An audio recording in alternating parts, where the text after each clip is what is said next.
what I wanted to show everybody today is the start of the process of installing a beam. So because we're eliminating most of this wall area here, we're having to install a steel beam because above Kyle right now is a deck. Above me right now, this microlam beam here is the exterior wall for the upper floor. And then I think there's the exterior wall kind of goes that way, right? So there's a whole bunch of weight going on in here. So we've got to frame up some temporary walls. So basically what's going to happen is Desmond's here. He's going to frame a temporary wall on this side of the beam. And then we'll frame a temporary wall on the other side over there. Chances are we're also going to need to frame a temporary wall on the floor above to offset the load so that we actually don't have the house fall down. Really important when you're putting in beams. But nonetheless, I mean, I thought it would be quite interesting for people to see like what it's like to deal with a steel beam. So what we've got here, right, is we've got our steel eye joist. And inside of that, inside of the webbing, we've got plywood. And that's there to pack out so that when we go to install the joist hangers actually have something that we can insert nails into.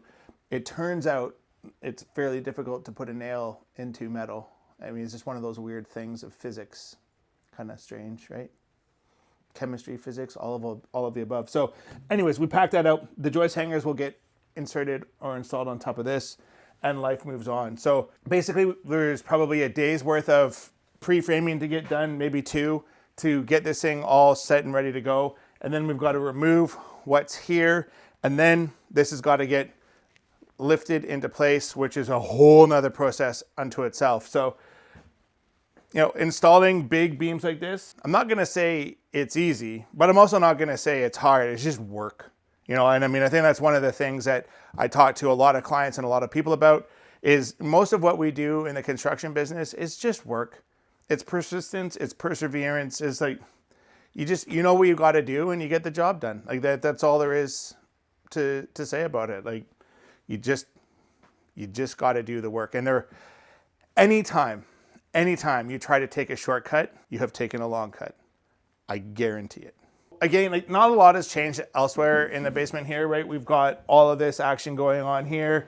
Nothing has really changed. It looks like an opened up basement, and obviously we've got to finish getting all of the rough-in work done down here, getting everything rewired and supported and figured out. Here is where the old chimney was, and so the team have already framed in the floor for the living space above so that people don't fall into the basement as they're walking around upstairs. And you can see that this goes the whole way up.